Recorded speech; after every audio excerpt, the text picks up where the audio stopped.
32 रायगड लोकसभेसाठी आज मतदान पार पडत असून तळा तालुक्यात सकाळपासून सुरळीत मतदानाला सुरुवात झाली आहे। काही ठिकाणी नागरिक मोठ्या संख्येने मतदानासाठी बाहेर पडलेत, तर काही ठिकाणी मतदारांचा संमिश्र प्रतिसाद पाहायला मिळतोय।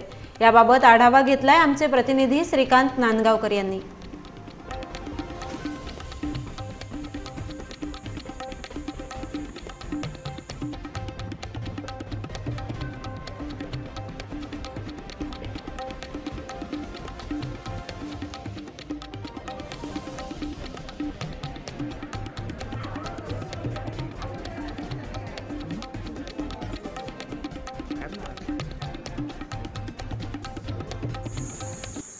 रायगड लोकसभेसाठी आज मतदान पार पडत असून तळा तालुक्यातील 37,434 मतदार आज आपल्या मतदानाचा हक्क बजावणार आहेत। ज्यामध्ये 18,603 मतदार हे पुरुष असून 18,734 मतदार या महिला आहेत। या सर्वांना सुरळीत मतदान करता यावं यासाठी तळा प्रशासनातर्फे तालुक्यातील 55 ठिकाणी मतदान केंद्र उभारण्यात आले आहेत।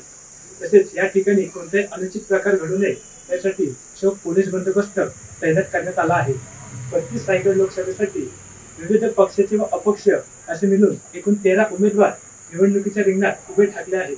ज्यामध्ये महायुतीचे उमेदवार सुनील तटकरे तसेच इंडिया आघाडीचे उमेदवार अनंत गीते यांच्यामध्ये खरी लढत होणार असल्याचे चित्र पाहायला मिळत आहे। व्हिडिओ जर्नलिस्ट अल्पेश मित्रसह श्रीकांत नांदगावकर, तळा।